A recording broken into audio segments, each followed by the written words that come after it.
चलिए, सबसे पहले जितने भी विवेक सर के शेर और शेरनियाँ इस वीडियो में आप लोग जुड़े हैं, उन सभी बच्चों का मैं हार्दिक अभिनंदन और स्वागत करता हूं। मेरे प्यारे विद्यार्थियों और प्यारे विद्यार्थियों, आप सभी को जैसे कि पता है कि आप लोग का 17 फरवरी से जो है आपका पेपर स्टार्ट होने वाला है, जिसके लिए मैं पिछली क्लास में 100 ऑब्जेक्टिव करा चुका हूं, उसको आप लोग अच्छा से देख लीजिएगा। इसके अलावा मैं आज 70 ऑब्जेक्टिव और लाने वाला हूं। मैं फिर से बता दूं, 17 फरवरी हिंदी का आपका ऑब्जेक्टिव 50 से 50 पूरा होगा। मुझे विश्वास है इस 170 ऑब्जेक्टिव को आप लोग रट के जाइएगा, इससे बाहर कुछ नहीं आएगा। चलिए, क्वेश्चन नंबर 101 आप लोग के स्क्रीन पे क्वेश्चन नंबर 101 है, श्रम विभाजन और जाति प्रथा बाबा साहब के किस भाषा का अंश है?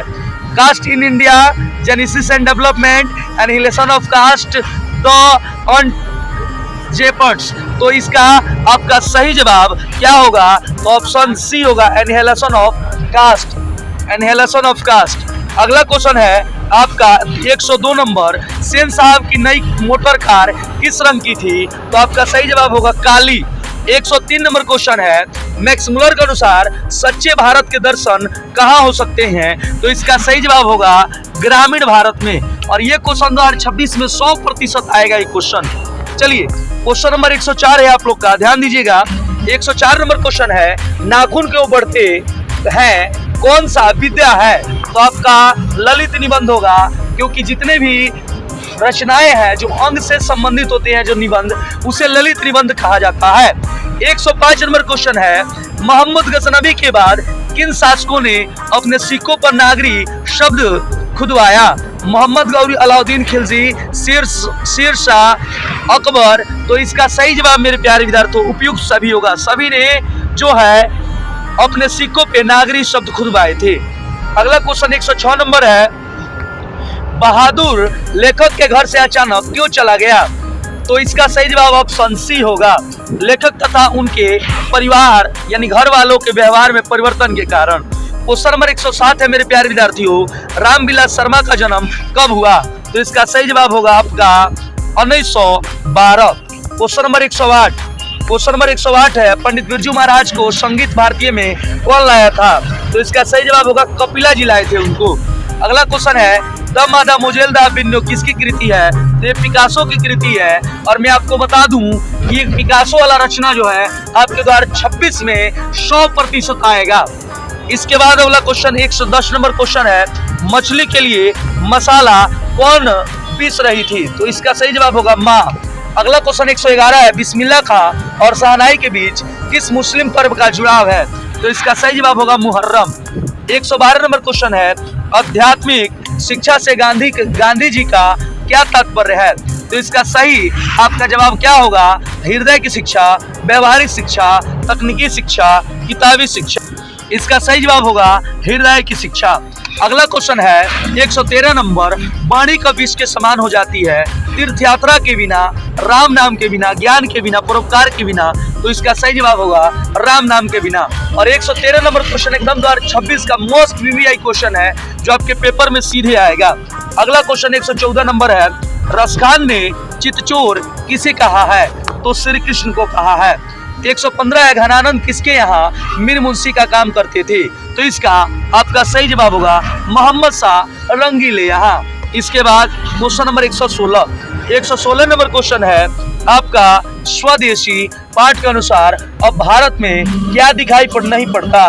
तो आपका भारत में भारतीयता दिखाई नहीं देता है। 117 नंबर क्वेश्चन है, पंत जी के अनुसार भारत माता का आंचल कैसा है? तो इसका सही जवाब होगा धूल भरा मैला सा आंचल। तो ऑप्शन आपका रहेगा धूल भरा। तो ध्यान दीजिएगा, ये क्वेश्चन एकदम आपके पेपर में आएगा। चलिए 118 नंबर क्वेश्चन की ओर चले। 118 नंबर क्वेश्चन है, सिंहासन खाली करो की रचना आती है किस कविता की पंक्ति है? तो इसका आपका सही जवाब होगा जनतंत्र का जन्म। जनतंत्र का जन्म। अगला क्वेश्चन है 119 नंबर, कुंवर नारायण कैसे कवि हैं? तो इसका सही जवाब होगा ऑप्शन सी, संवेदना के कवि हैं। अगला क्वेश्चन हम लोग चले आगे क्वेश्चन की ओर बढ़े। 120 नंबर क्वेश्चन मेरे प्यारे विद्यार्थियों, वीरेन डंगवाल को किस कृति के लिए साहित्य अकादमी पुरस्कार मिला था? तो ध्यान रखिएगा ये पेपर में एकदम फिक्स क्वेश्चन है, तो आपका दुष्ट चक्र में दृष्टता के कारण मिला था। चलिए अगला क्वेश्चन है 121 नंबर। अक्षर ज्ञान में बालक अंगों को क्या समझता है? तो अक्षर ज्ञान में अंगों को माँ समझा जाता है और ड को बेटा समझा जाता है। ये ड या अंग आपके पेपर में निश्चित रूप से आता है, तो ध्यान रखिएगा मेरे प्यारे विद्यार्थियों और प्यारे प्यारे विद्यार्थियों। पेपर में आ जाए अक्षर ज्ञान में बालक अंगों को क्या समझता है, तो माँ समझता है। अगर ड आ जाए तो ध्यान रखिएगा ड जो है बेटा के लिए प्रयुक्त किया गया है। अगला क्वेश्चन मेरे प्यारे विद्यार्थियों 122 नंबर है। जीवनानंद दास की किस कविता को रविंद्रोत्तर श्रेष्ठ प्रेम कविता कहा जाता है? तो इसका आपका सही जवाब क्या होगा? तो इसका सही जवाब होगा वनलता सेन। ये क्वेश्चन में कई बार क्वेश्चन पूछा गया है, ध्यान दीजिएगा। ये आपको शायद मिस्टेक हो रहा होगा, लेकिन इसको आप लोग रट लीजिएगा। मेरे बिना तुम प्रभु के अनुवादक कौन है? तो इसका सही जवाब होगा धर्मवीर भारती। अगला क्वेश्चन है 124 नंबर। आपका 124 नंबर क्वेश्चन है दही वाली मंगमा किस भाषा में अनुदित कहानी है? तो इसका सही जवाब होगा आपका कन्नड़ कहानी है। अगला क्वेश्चन है लक्ष्मी का घर किस बांध के नीचे था?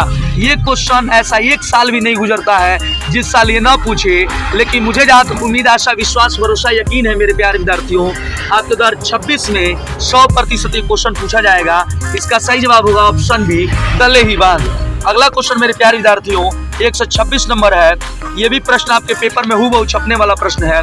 मंगू को जिस अस्पताल में भर्ती कराया जाता है वहाँ के कर्मचारी कैसे हैं?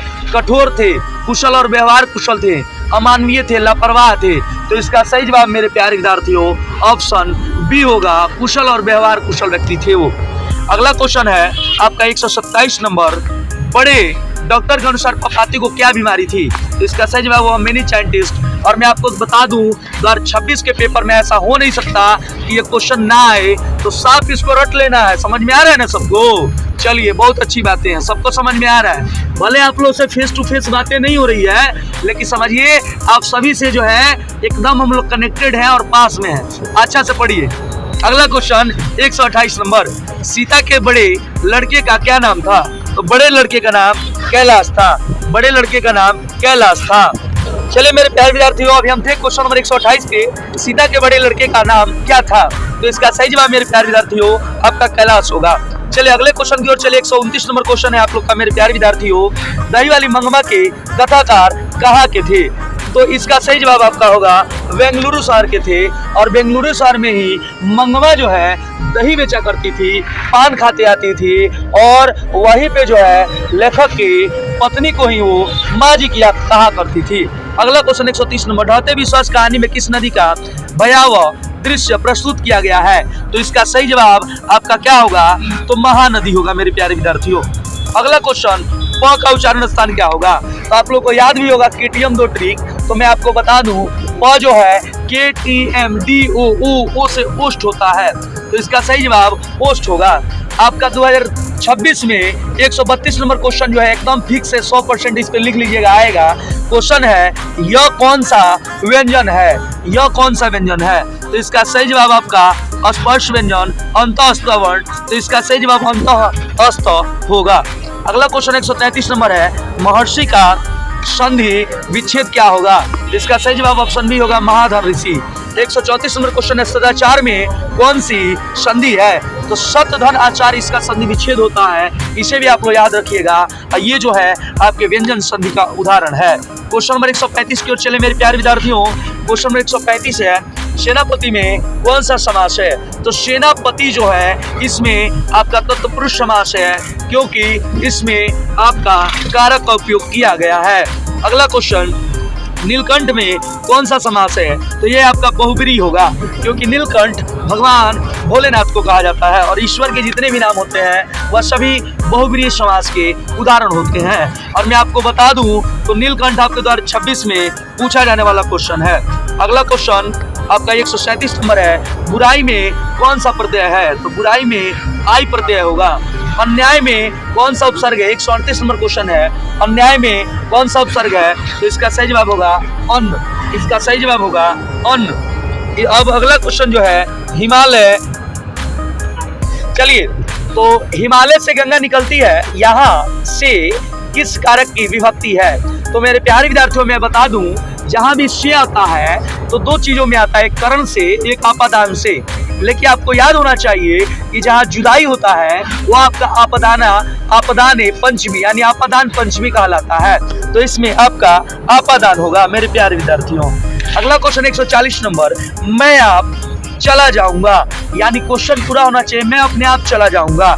इसमें कौन सा सर्वनाम है? तो आपका होगा निजवाचक सर्वनाम। अगला क्वेश्चन है मेरे प्यारे विद्यार्थियों, विशेषण के कितने भेद होते हैं? तो विशेषण के आपके 4 भेद होते हैं, ध्यान रखिएगा। अगला क्वेश्चन है, कलम का लिंग क्या होगा? तो कलम जो है स्त्रीलिंग होता है, क्योंकि ज्ञान की देवी जो है माता सरस्वती होती हैं, और जितने भी ज्ञान से प्रमुख वस्तुएं हैं जैसे कलम, तो कलम से लिखी जाती है न कि लिखा जाता है। तो ध्यान रखिएगा, कलम जो है आपका स्त्रीलिंग होगा। अगला क्वेश्चन है, आग शब्द है तत्सम तद्भव देशज विदेशज। तो मैं आपको बता दूं, आग जो है आपका कौन सा शब्द होगा? तो आग आपका तद्भव होगा, क्योंकि तत्सम इसका अग्नि होता है। अगला क्वेश्चन है, चोर का विलोम क्या होगा? तो ये तो बड़ा इजी क्वेश्चन है, ऐसा क्वेश्चन आ जाए आपके पेपर में एकदम 100 में 100 आप लोग ऑब्जेक्टिव सब्जेक्टिव मिला के कर दीजिएगा, मुझे उम्मीद आशा विश्वास भरोसा है। चलिए अगला क्वेश्चन 145 नंबर की ओर चले। लंबोदर किस समास का उदाहरण है? तो लंबोदर जो है आपका भगवान का नाम है, तो बहुब्रीहि होगा। पैर पसारना मुहावरे का अर्थ क्या होता है? तो सीमा से अधिक खर्च करना, सीमा से ज्यादा खर्च करिएगा तो इसे ही पैर पसारना कहते हैं। चलिए मेरे प्यारे विद्यार्थियों 147 नंबर क्वेश्चन की ओर हम लोग चले। 147 नंबर क्वेश्चन है, हवा का प्रवाची शब्द क्या होगा? तो हवा का आपका अनिल होता है। सर्वनाम के भेद कितने होते हैं? 148 नंबर क्वेश्चन, तो आपका 6 होता है, ध्यान रखिएगा। संज्ञा का 5 होता है, सर्वनाम का 6 होता है, क्रिया का 2 होता है कर्म के आधार पे, अकर्मक सकर्मक, और 2 ही पेपर में यही पूछा जाता है। विशेषण 4 प्रकार के होते हैं, कारक आपके 8 होते हैं, संधि आपके 3 होते हैं, स्वर आपके 5 होते हैं, कारक आपके 8 होते हैं, उपसर्ग आपके प्रमुख रूप से 22 होते हैं, लेकिन तो संस्कृत में पढ़ा जाता है 22, हिंदी में बहुत सारे आपके प्रत्यय होते हैं, सॉरी उपसर्ग होते हैं। चले अगले क्वेश्चन की ओर चले मेरे प्यारे विद्यार्थियों। क्वेश्चन नंबर अगला 149 नंबर क्वेश्चन है, 8 आंसू रोना। 8 आंसू रोना आप लोग पहली बार ये क्वेश्चन देख रहे होंगे, इसका अर्थ क्या होता है? तो इसका आपका ऑप्शन ए है, बहुत अधिक विलाप करना, बहुत कम रोना, खुशी के आंसू, आंखों में बीमारी। तो इसका सही जवाब होगा बहुत अधिक विलाप करना, 8 आंसू रोना। लोहा का लिंग क्या होगा? तो लोहा, ऐसे ही लोहा जो है ऐसे ही मजबूत दिखाई देता है, तो जो मजबूत होता है वो सबसे ज्यादा पुलिंग होता है। इसके बाद अगला क्वेश्चन मेरे प्यारे विद्यार्थियों, क्वेश्चन नंबर 151 है, बहादुर के भाग जाने पर किसे पछतावा हुआ? तो सबसे ज्यादा पछतावा जो है लेखक को होता है, क्योंकि लेखक के मारने से ही बहादुर घर छोड़कर भाग जाता है। अगला क्वेश्चन 152 नंबर, बिरजू महाराज की शिष्या कौन है? तो बिरजू महाराज की शिष्या रश्मि वाजपेयी थी। अगला क्वेश्चन मेरे प्यारे विद्यार्थियों, क्वेश्चन नंबर 153 है, अशोक वाजपेयी ने लाल शत्रुंज में कितने दिन ठहरे थे? तो आपका 19 दिन के लिए। अगला क्वेश्चन 154 नंबर, बिस्मिल्लाह खां रियाज के लिए कहाँ जाते थे? तो बालाजी मंदिर जाया करते थे। इसके बाद क्वेश्चन नंबर 155 मेरे प्यारे विद्यार्थियों, जो रसखान थे वो आपके किसके भक्त थे? तो आपका सही जवाब होगा कृष्ण के। घनानंद की भाषा कौन थी? तो घनानंद जो थे आपके ब्रज भाषा के कवि थे। अगला क्वेश्चन है 157 नंबर मेरे प्यारे विद्यार्थियों, कि पर्जन्य का अर्थ क्या है? तो दूसरों के लिए बादल, वर्षा और समुद्र। हालांकि पर्जन्य का अर्थ दूसरों के लिए होता है, और पर्जन्य शब्द का प्रयोग आपके पाठ्य पुस्तक में बादल के लिए किया गया है, ध्यान रखिएगा। अगर आ जाए आपके पेपर में पर्जन्य शब्द का प्रयोग किसके लिए किया गया है, तो उस समय आप ऑप्शन बी लगाइएगा, लेकिन पूछे पर्जन्य का अर्थ क्या है, तो इसका सही जवाब होगा दूसरों के लिए। अगले क्वेश्चन की ओर मेरे प्यारे विद्यार्थियों चले हम लोग। अगला क्वेश्चन है आप लोग का 158 नंबर क्वेश्चन है आपका, पंत जी को मानव संदर्भ में किस ओर आकर्षित किया? तो इसका सही जवाब है समाजवाद की ओर। 159 नंबर क्वेश्चन है, हिरोशिमा किस देश में है? तो हिरोशिमा आपका जापान में है। चलिए अगले क्वेश्चन की ओर चले। 160 नंबर क्वेश्चन, 160 नंबर क्वेश्चन का रहे मेरे प्यारे विद्यार्थियों, दूर से ही ललकारता कौन? तो ये आपका सही जवाब होगा एक वृक्ष की हत्या। वीरेंद्र डंगवाल का जन्म कहाँ हुआ था? तो उत्तराखंड में वीरेंद्र डंगवाल जी का जन्म हुआ था। अगला क्वेश्चन है 162 नंबर क्वेश्चन कि कवित्री अनामिका के अनुसार सृष्टि की विकास कथा का प्रथमाक्षर क्या है? तो इसका सही बात है विफलता पर छलकते आंसू। 163 नंबर क्वेश्चन है लौट कर आऊंगा फिर कविता में कवि कहाँ लौटने की बात करते हैं? तो आपके बंगाल में लौटने की बात करते हैं। चलिए 164 नंबर क्वेश्चन एकदम इस पे 2026 आप लोग लिख के ले जाइए, आपके पेपर में निश्चित रूप से पूछा जाएगा। लेकिन ये क्वेश्चन कभी कभी घुमा के भी पूछा जाता है, ध्यान रखिए। क्वेश्चन नंबर 164 है नजम्मा मगम्मा की कौन थी? तो नजम्मा मगम्मा की बहू थी।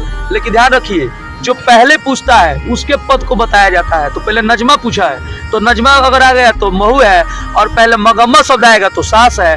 ध्यान रखिएगा क्योंकि पेपर में निश्चित रूप से पूछता है और बड़ा बच्चा कंफ्यूज हो जाता है।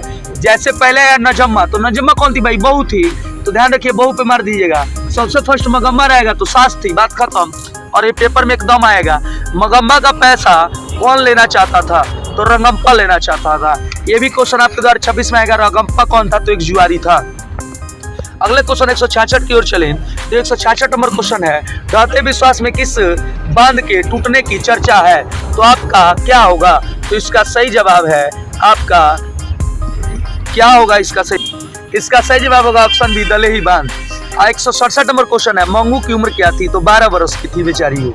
चलिए 168 नंबर क्वेश्चन नगर कहानी का अनुवादन किसने किया? अनुवाद किसने किया जी? तो इसका आपका सही जवाब होगा के.एम. जमुना जी ने किया था। 169 नंबर क्वेश्चन सीता को अपने घर में कैसा महसूस होता था? तो ये आपका घुटन महसूस होता था। ये 2026 में एकदम फिक्स क्वेश्चन है, आपके पेपर में आएगा। आज के इन्हीं का लास्ट क्वेश्चन जो 2026 में एकदम ये क्वेश्चन सेम पूछा जाएगा।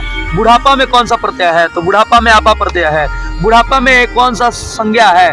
तो बुढ़ापा में आपका भाववाचक संज्ञा है। इस क्वेश्चन को भी ध्यान रखिएगा, एक पेपर में आपका बिल्कुल आएगा। मेरे प्यारे विद्यार्थियों मैं एक बार और रिपीट कर दूं, जीत होगा, शिखर पे जाइएगा, ध्यान रखिएगा। लेकिन एक बात का आप लोग विशेष ध्यान रखिएगा कि 170 ऑब्जेक्टिव को आप लोग पूर्ण रूप से रट लीजिएगा। इसी 170 ऑब्जेक्टिव से 50 आपको सुबह और 50 आपको शाम को बनाने को मिल जाएगा। और अच्छे तरीका से ऑब्जेक्टिव बनाइएगा। एक एक ऑब्जेक्टिव बड़ा ही महत्वपूर्ण है और पोस्टर में नाम लाने के लिए मेहनत तो आपको करना पड़ेगा। चलिए बहुत बहुत धन्यवाद, बहुत बहुत आभार। आज का क्लास यहीं पे समाप्त करते हैं। मेरे सभी विद्यार्थियों को विजयी भव, सभी विद्यार्थियों को पुनः विजयी भव।